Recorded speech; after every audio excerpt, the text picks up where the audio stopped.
If you've booked a trip to Disneyland Paris, but you're not really a ride person, perhaps they make you a bit nervous or you're worried about what they're going to be like, today I'm going to do a ride guide about the rides that people can feel a bit nervous about and let you know the ins and outs, what they are like, and then also give you some tips on how to feel more comfortable. I have a lot of friends and also people that contact me who have this very same fear. They want to go on rides, but they don't know how it's going to make them feel, if it's something they're not going to enjoy, if they're going to be wanting to get off. So I'm hoping this guide will be able to give you a little insight and make you feel more relaxed. My name is Sophie from Most Magical Guides, and I make videos all about how to plan your ultimate trips to Disney World and Disneyland Paris, as well as vlogs of my own trips. So if you do like that type of content, then hit that subscribe button down below. So the first category I'm going to talk about is roller coasters. Coasters tend to be the rides that come up the most in this topic of conversation. So I'm going to let you know what all of the coasters are like at Disneyland Paris, and then hopefully you can see which ones you might want to try and which ones you might want to skip over. So I'm going to dive straight in with the scariest ones first. These are Hyperspace Mountain and Flight Force. Now I've put these as the scariest ones because they are dark coasters, so you can't see where you are going. They also have inversions, so they do go upside down, and they also both have launches, so launches at high speed. Not being able to see the track and where you're going or be able to anticipate what might happen next can be kind of worrisome. But I know some people who not being able to see the track they enjoy more because they aren't worrying about what's coming up. I would say both of these rides are very, very fast. They do go upside down, like I say, so if that's something that you don't really enjoy, then you might want to skip over this. On the other hand, because it is in the dark, you can't really tell when you're going to go upside down. You kind of become a bit disorientated, so sometimes people don't even realise they've gone upside down. But I would say these two coasters are in the top 3 scariest rides at Disneyland Paris, so what you might want to do is work your way up to them and see how comfortable you are on some of the other coasters first. A good coaster to test your tolerance on is Indiana Jones. This is a very, very short coaster. It's outdoors and it has one small inversion, one small loop. The reason I think this is a good testing ground is you do go upside down, so if you go on it and you do not like that feeling, you might want to skip over Space Mountain and Flight Force. But what I think is really great about it is because it is outside, you can see where you're going, you can anticipate what's going to happen. I know for me, that makes me feel much more comfortable. Indiana Jones, you can also view it, so you don't have to be on the ride. There is an area where you can watch it and have a look and just see what you think about the ride. Now I must say this ride is a bit rickety. Your head does get bashed about a bit. It's not the most comfortable ride. The others are definitely more comfortable to go on, but if you are looking just to test, am I going to like these more intense coasters, this might be a good option. Plus it is incredibly short, so if you don't like it, it's over very quickly. The next coaster I'm going to talk about is Crush's Coaster. This is in Walt Disney Studios Park. It's one of the most popular rides at the whole of Disneyland Paris and always has a super long queue, and that is because it is a family coaster. Now that being said, that does not mean this is a gentle coaster. This coaster is in the dark and it also spins, so that is something to be aware of because again you can be quite disorientated and you won't be able to see the track and know where you're going. This coaster does not go upside down, and I think that's why it's a more family friendly coaster. There's also no launches. There can be some moments where there are dips, so it can go quite fast, but you're not going to be going upside down, anything like that. The main thing you're going to feel is the spinning. Again, because this is in the dark and you can't see where you're going and you're also spinning, so even if you did know where you were going, doesn't really make any difference. This may be something that some people are uncomfortable with because it feels a bit like out of control. You don't have any control over what's happening, what's coming up. But if your primary concern is going upside down or launches, then Crush's Coaster does not have either of these. This could be a good fit. My favourite ride at Disneyland Paris is Big Thunder Mountain, and that's what we're going to talk about now. So Big Thunder Mountain is also a family coaster.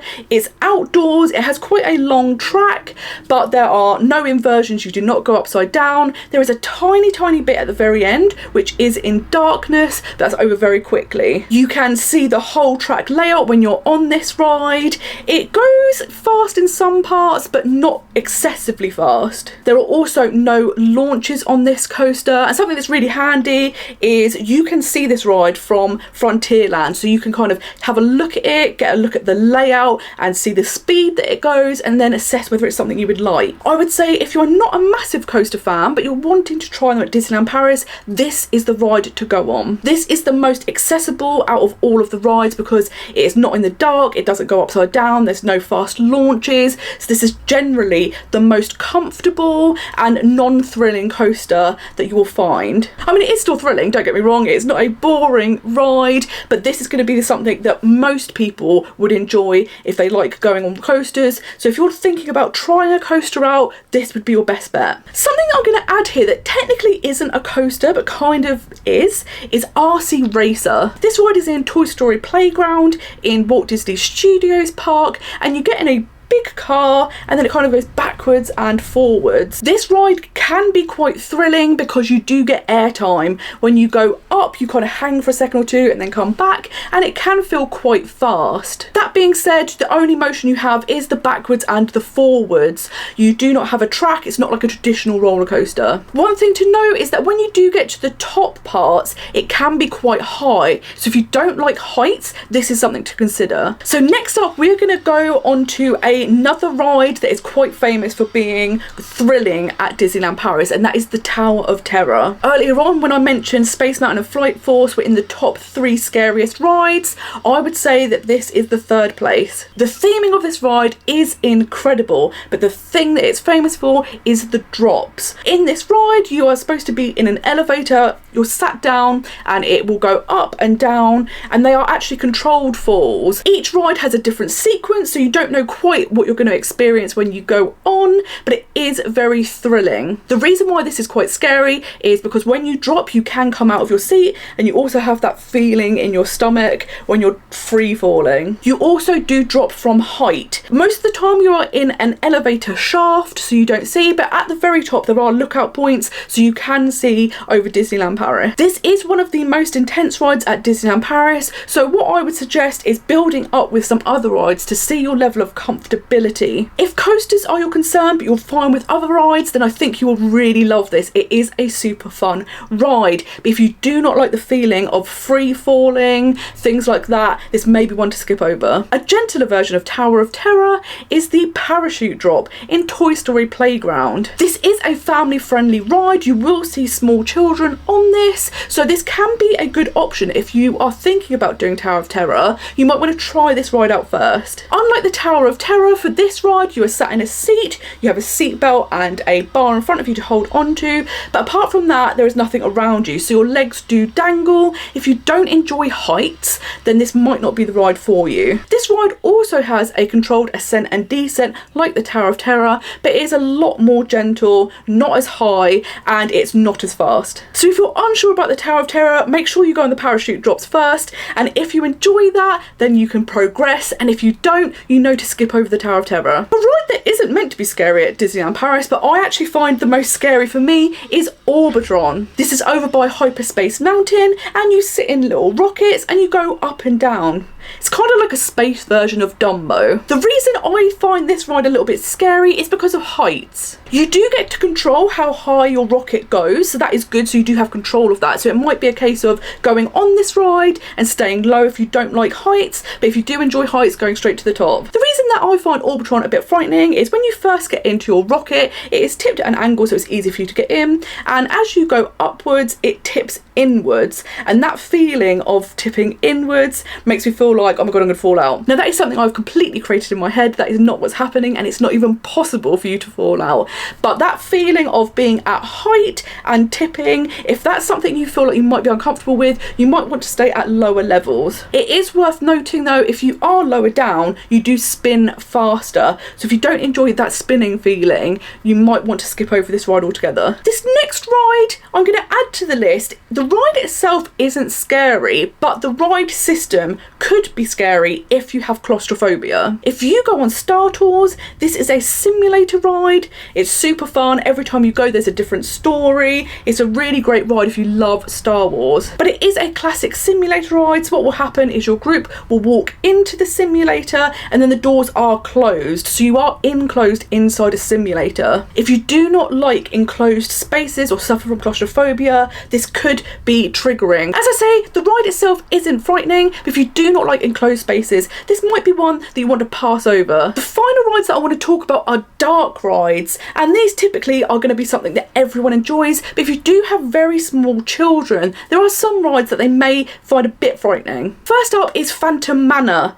This is a super cool spooky ride because of the theming and it being haunted, and you see ghosts and things like that, and it is in the dark. This could be something that some children, or maybe even adults that don't enjoy haunted houses, might not like. Now, because it is Disney, it is not outright horror, it is not terrifying, it's more story building. There's a storyline you follow, and there's lots of cool little tricks and stuff that you get to see. But that being said, it is called the Phantom Manor, and that is because it's a little bit spooky and it is in the dark. So if that's something that you or the children you're traveling with don't enjoy, then it might be one to skip over. Some other dark rides that can be a little bit frightening in places are the Snow White ride and the Pinocchio ride.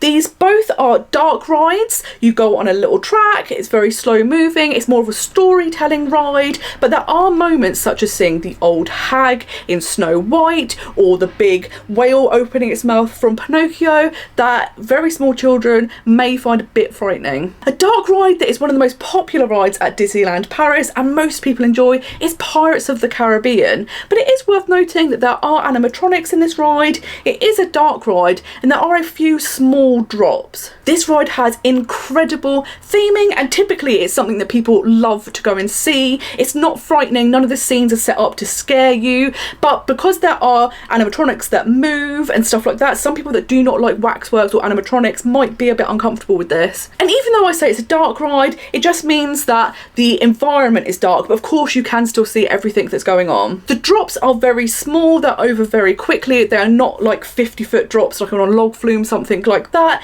but because it is in the dark and you don't necessarily know to anticipate them, this could be a little bit bothersome if you don't like drops. But I would say overall, Pirates of the Caribbean is going to be a ride that most people are going to really enjoy. It's not very thrilling, even going down the drops is more enjoyable, it's more fun, and it's not something that's super scary. So now you know all about the rides, what I'm going to do is also give you some tips if you are a nervous rider of how to be more comfortable at Disneyland Paris. My number one tip would to be, in advance of your trip, watch on-ride videos on YouTube. If you type in any of the rides at Disneyland Paris, you will be able to find videos of people who have filmed on the rides themselves. This can be super helpful because then you can see what the ride is like, whether it's something you may like or not like, and also it can just help you anticipate what's going to happen if you do go on the ride. For me, as someone who suffers with motion sickness, I always do this when there is a ride I've not been on before, just so I can get a lay of the land and also see, do I think I'll be okay on that or will I not be okay? And it really helped put my mind at ease. I've previously done a video all about motion sickness, so I will link that, but I'd like to say thanks to Joanna who watched that video and suggested doing this topic because it's actually something I think is very common. Watching these videos will help you prepare, and also it will take out that element of surprise because you know exactly what's coming up,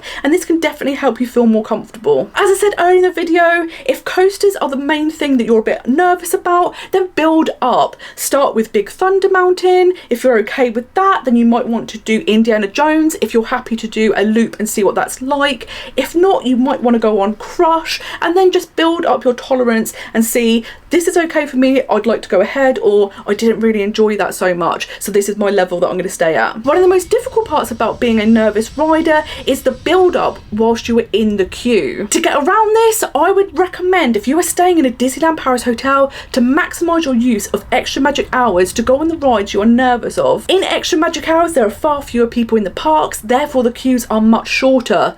This means you don't have as long to let that anxiety build up and that worry build up. I find the longer I wait in the queue, the more likely I am to back out because I'm thinking and overthinking and getting worried. So extra magic hours can be a great way of queuing for a much shorter time, just getting on the rides and seeing how you feel about it. Another great option is to ride with an excited companion. If you're traveling with other people and they're really excited for a ride, it can really help when you're with someone in the queue and you are distracted, you're not thinking about what's coming up, and then seeing their reaction can also help you feel more comfortable whilst on the ride. If you are traveling with other people, a great option is for them to go on a ride first and see if they think it's something you would like or not. If they think it's something you would enjoy, then later in your trip you can do that, but you don't have to go on it immediately, you can get some feedback first. Another thing worth mentioning is the rides tend to be be quite short. So if you do go on a ride and it's not something you're enjoying, never fear, in a few moments it will be over. If you are in the queue and then you decide, actually I don't want to do this, then you can absolutely leave the queue. And if you're at the front of the queue, you can just let the cast member know and they will be able to tell you an exit that you can leave, and you do not have to go on the ride. And most importantly, you are in Disneyland Paris to enjoy. If there are rides that you don't feel comfortable going on, or you're worried that you might not enjoy it, don't feel pressurised to go on it. There is so much to see, do and experience at Disneyland Paris that you will have jam-packed days, even if you skip over some rides. If your friends want to go on a ride that you don't want to go on, then very close by you will find a character meet and greet, another ride or a show that you can go on in the meantime, and then that way you're still maximising your time in the park and you're not being uncomfortable and worrying and thinking, oh, I don't know if I want to do this. You're still having a great time in Disney. I hope this guide has been helpful, and if you are a nervous rider, that gives you a little insight into the rides at Disneyland Paris, and some of those tips are maybe helpful so you can have a little go, see if it is something you're comfortable with, and if not, you know you're still going to have an amazing time because there's so much else to do. Thank you so much for watching this video, and until next time, I hope you have a most magical day. Bye bye.